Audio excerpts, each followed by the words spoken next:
Have you ever walked into a room and felt a sudden chill from someone for no reason at all? You rack your brain, trying to remember if you said something wrong or committed some unknowable offense. You replay your last interaction and come up completely empty. There's just this confusing, unspoken tension that you can't seem to shake. It's a deeply unsettling feeling, like trying to solve a puzzle with half the pieces missing. This isn't about an open conflict or a clear disagreement. It's about the subtle shift in energy, the unanswered text, the polite but cold smile. It's the feeling of being on the outside of a joke you were never told. And the worst part is the self-doubt that creeps in. You start to wonder, is there something wrong with me? Am I too much? Or maybe not enough? This quiet rejection can be more painful than a loud argument because it leaves you to fight a battle against yourself. It makes you question your personality, your words, your very presence. You feel like you're doing everything right, trying to be a good person, focusing on your own growth. Yet it seems the better you become, the more some people pull away. If you've ever felt this lonely and confusing sting of being disliked for reasons you can't understand, then you need to hear this. That pain of being misunderstood is real, and if you felt it, you are not crazy. For those of us on a path of personal growth, it can feel like a punishment for our progress. But what if I told you the problem isn't your flaws? What if the issue isn't something you're doing wrong, but something you are finally doing right? What if that cold shoulder you're feeling is actually a reflection of their own inner world, not a judgment on yours? Today, we're going to reframe this entire experience. We will explore the 4 deep psychological reasons why your light can make other people uncomfortable. These aren't excuses, but explanations that will empower you. You'll learn why your peace can feel like a threat to someone else's chaos. We'll discuss how your personal growth can highlight the stagnation others feel in their own lives. And we'll examine why your new boundaries are so infuriating to those who were benefiting from you not having any. More importantly, I'm also going to share a crucial self-awareness check you must use. It's a simple framework to distinguish between healthy authenticity and unintentional arrogance so you can act with wisdom. So stick with me, because by the end of this video, you won't just feel validated. You will feel wiser, more self-assured, and equipped to navigate these social dynamics with grace. Before we dive into the first reason, take just a second and think. Who in your life seemed to get colder the more you started to shine? Keep them in mind as we explore why that happens. The first reason, and it's a big one, is that your peace disturbs their chaos. Imagine a person who is constantly living in a state of internal storm. Their mind is filled with stress, drama, anxiety, and a running commentary of negativity. This is their normal, their baseline, the very lens through which they see the world. They find a strange sense of comfort in this chaos because it's all they know. They connect with others by gossiping about problems or complaining about injustices. Drama is the currency of their social interactions. Then you walk in. You are not participating in the gossip. You are not adding fuel to the fire of their complaints. You are calm, centered, and regulated. You are focused on your work, on your goals, on maintaining your inner balance. You don't realize it, but your very presence is a disruption. Here's the analogy I want you to remember. Your peace is like a still lake, and their chaos is a raging river. The lake doesn't do anything to the river. It doesn't judge the river or tell it to be quiet. but simply by being still, it provides a stark contrast. The stillness of the lake reveals the turbulence of the river. Your calm presence unintentionally becomes a mirror.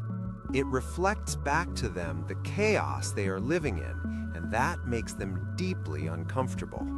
They don't consciously think, that person's peace makes me feel bad about my own stress. Instead, the subconscious mind translates that discomfort into dislike. It's a defense mechanism. It's easier to label you as arrogant, stuck up, or boring than it is for them to confront their own internal state. Think about that coworker who is always flustered, moving from one crisis to another. They thrive on urgency and group complaint sessions, yet they always seem to make passive-aggressive comments towards you, the person who just quietly puts in your headphones and gets the work done. They might say things like, "Must be nice to be so relaxed," with a sarcastic edge. What they are really saying is, "Your calm is making me aware of my own lack of it, and I don't like how that feels." Your regulated nervous system is a foreign language to their dysregulated one. Instead of trying to learn the language, they simply decide they don't like the sound of it. So when you feel that strange hostility from someone who seems to live on a diet of drama, remember the still lake. You are not doing anything to them. Your peace is simply revealing their own turbulence, and they are reacting to the reflection. You are not responsible for their weather. This realization is your first step towards freedom. It allows you to respond with compassion, even from a distance, instead of with self-doubt. Their reaction is about their inner world, not your outer behavior. It's a fundamental mismatch in energy. The second powerful reason people might dislike you is that your growth highlights their stagnation. Human relationships are often built on a shared sense of identity and common ground. This is especially true for friendships that have lasted a long time. You bond over shared habits, shared struggles, shared limitations. Maybe you both complained about your dead-end jobs or spent weekends doing the same old things. There's a comfortable, predictable equilibrium. But then you decide to change. You start working out, you go back to school, you quit the job you both hated, you start a new creative project. You begin to evolve. You are disrupting the unspoken agreement that you would both stay the same. Let me tell you a quick story about two old friends, Alex and Ben. They were inseparable for years, bonding over video games and complaining about how they had no energy. Then Alex decided to start a new fitness journey. He started waking up early, eating healthier, and spending less time online. Suddenly, Ben became distant. When Alex talked about his progress, Ben would make sarcastic comments like, "Oh, look at Mr. Hollywood over here." He'd pressure Alex to skip the gym to hang out like the old days. Alex was confused and hurt, but what he didn't see was that his growth was a spotlight on Ben's inaction. When you were both caterpillars, everything was fine. You crawled together, you ate the same leaves, you saw the world from the same low vantage point.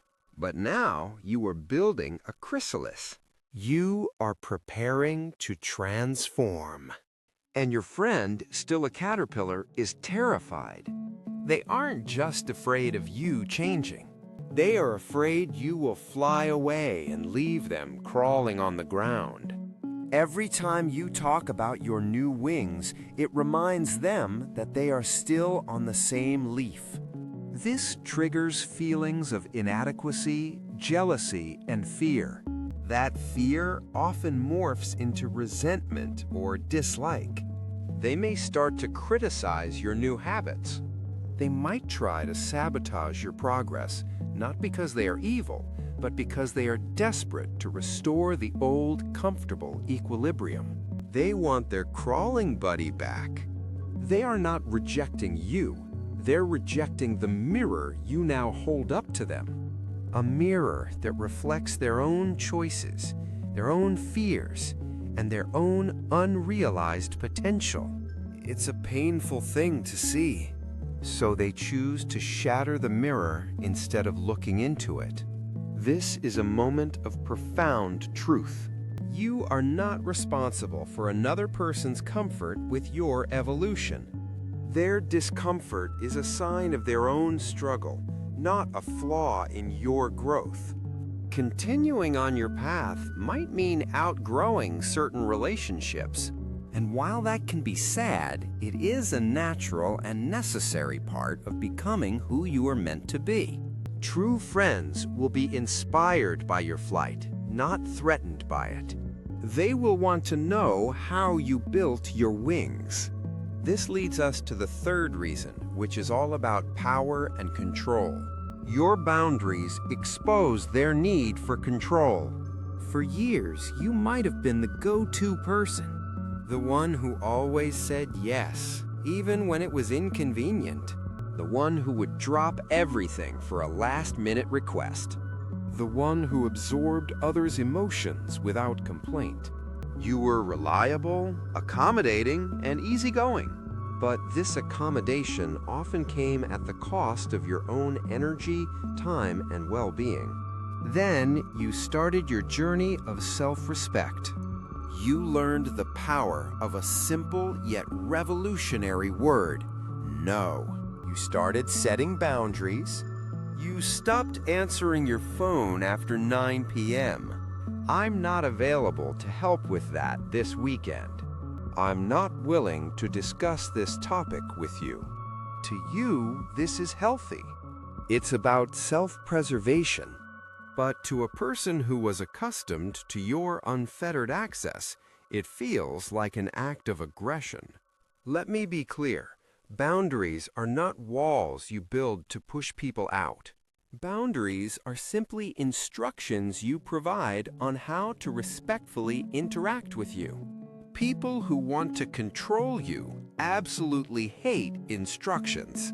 They want a remote control to your life, and you just took the batteries out. Think of this powerful analogy. A boundary is simply a no trespassing sign on the lawn of your self-respect. Who is offended by a no trespassing sign? Only the person who intended to walk all over your lawn in the first place. Someone who respected your property wouldn't have even considered it. They see the sign and think, okay, good to know. The person who gets angry, who calls you selfish, who accuses you of changing in a bad way, is revealing their hand. They are showing you that they were benefiting from your lack of offense. Your no does not create the conflict. It simply reveals the conflict that was already there, hidden beneath your compliance.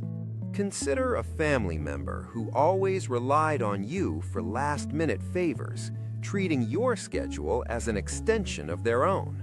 I'm sorry, I can't do that. I have other plans. They might react with shock and anger. They might guilt-trip you, saying, you've changed, or family is supposed to help each other. What they're truly upset about is that their source of convenient, on-demand support is gone. They are not angry at you. They are angry at the loss of their control over you. Your boundary didn't attack them. It simply defined where you end and they begin. And for someone who enjoyed blurring that line, that new clarity is infuriating. So when someone reacts poorly to your boundary, do not back down. See their reaction not as a judgment on your character, but as a confirmation that the boundary was absolutely necessary. They are telling you, loud and clear, that they were benefiting from you having none. But this leads to a critical question we have to address with total honesty. We've talked about how your light can bother others, but there is a critical, crucial difference between shining with authenticity and blinding people with arrogance. It's a distinction that some people, in their newfound empowerment, can miss. And if we don't make this distinction, we risk becoming the very thing we're trying to understand. Being disliked because you're growing is one thing. Being disliked because you're acting like a jerk is another entirely. So how do you know the difference? It comes down to your intention and your delivery. Here's a simple framework. Authenticity is about being true to your own values. Arrogance is about forcing your values onto others or judging them for not sharing them. Authenticity is expressed with respect for others, even when you disagree or decline. Arrogance is expressed with contempt, a subtle or not so subtle signal that you believe you are now better than them. Authenticity is about protecting your peace. Arrogance is about proving a point. Let's make this concrete with two versions of the same scenario. Imagine you've stopped drinking, but your friends invite you to a bar. I'd love to see you all, but the bar scene isn't really for me anymore. How about we grab dinner beforehand or catch up for coffee tomorrow? Your action honors your values without judging theirs. The delivery is respectful and offers an alternative for connection. Ugh, you guys are still doing that? I've moved past getting wasted at loud bars. It's such a low vibration activity. Do you see the difference? The boundary is the same, not going to the bar. But the first response communicates your truth with respect. The second communicates your truth with contempt. One is about your alignment. The other is about their perceived inferiority. This is the self-awareness check. Before you conclude that someone dislikes you for your growth, you must ask yourself these hard questions. And you have to be radically honest with yourself. Is my action intended to honor my own values, or is it intended to punish their behavior or prove that I'm superior? Am I communicating my truth with respect for where they are, or with contempt for them not being where I am? This isn't about getting their approval. It's about ensuring your authenticity is clean. It's about making sure your light is a warm, inviting glow, not a harsh, blinding spotlight. If you can honestly say you are acting from a place of self-respect and not superiority, then you can let their reactions go with a clear conscience. But if there's even a hint of contempt in your heart, that's an opportunity for your own growth. It's a call to refine your expression so your wisdom is shared with grace, not ego. This level of self-awareness is the final piece of the puzzle. By the way, if you appreciate this kind of deep, nuanced thinking about personal growth and social dynamics, this is what this channel is all about. Take a moment to subscribe and join our community of self-aware individuals. We are not just about easy answers. We are about finding the deeper wisdom. So how do we put this all together into a tool you can actually use in the moment? It's easy to understand these concepts in a video, but it's harder when you're facing that cold smile in real life. I want to give you a simple 3-step mental framework called Observe, Inquire, Decide. First, observe. When you feel that negative reaction from someone, your first job is just to notice it without immediately internalizing it. Don't let it pierce your self-worth. Picture yourself as a researcher watching an event unfold. I noticed Sarah's tone was short with me. Or, I see that Mark is avoiding eye contact. Take the emotional charge out of it for just a moment. Second, inquire. This is where you use our self-awareness check. Ask yourself the critical questions we just covered. First, inquire internally, was my action coming from a place of authenticity or arrogance? Did I communicate with respect or contempt? If your side of the street is clean, then you can inquire about them. Is this about their chaos, their stagnation, or their need for control? Is my peace disturbing them? Is my growth highlighting something they're insecure about? Is my boundary exposing their desire to control me? This inquiry shifts you from being a victim of their reaction to being a student of the dynamic. Finally, decide. Based on your inquiry, you now have a choice. If you realize you were acting with a bit of arrogance, your decision is to learn from it with humility. This is a win because you've discovered a new area for growth. You can apologize if necessary, or simply adjust your approach next time. If you determine that their reaction is indeed about their own inner world, your decision is to let it go with compassion. You don't need to fix them, convince them, or win their approval. You decide to protect your peace, maintain your boundary, and keep moving forward. Observe, inquire, decide. This simple process turns painful moments of social friction into powerful opportunities for wisdom. So, after all this, what does it actually mean for you day to day? Let's look back at that initial feeling from the beginning. That confusing sting of being disliked for no apparent reason. It no longer has to be a source of self-doubt. Now you have a new lens. You can see that it might not be a rejection of you, but a reaction to the mirror you hold up. A mirror reflecting their chaos in the face of your peace. A mirror reflecting their stagnation against your growth. A mirror reflecting their desire for control against your healthy boundaries. And you also have the wisdom to check that mirror for smudges of your own arrogance.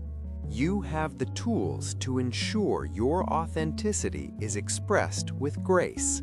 You get to choose. You can dim your light to keep others comfortable in the dark, constantly shrinking yourself to fit into spaces that are too small for you. Or you can choose to shine, understanding that your light will not be for everyone, and that's okay. Your job isn't to be liked by everyone. Your job is to be so authentically you that the right people, the people who are ready for your light, can find you. They're not rejecting you. They're rejecting the invitation to grow that your presence represents. And you can't accept that invitation for them. Don't dim your light so others can stay comfortable in their shadows. Just learn to use it wisely. If this video gave you a new perspective, do me a favor and hit that like button. And if you are on a path of growth and want to keep digging deeper into the psychology of a well-lived life, make sure you subscribe and hit the bell so you don't miss what's next. We're building a community of people who value this kind of self-aware growth. Thank you for watching. Keep growing, and I'll see you in the next one.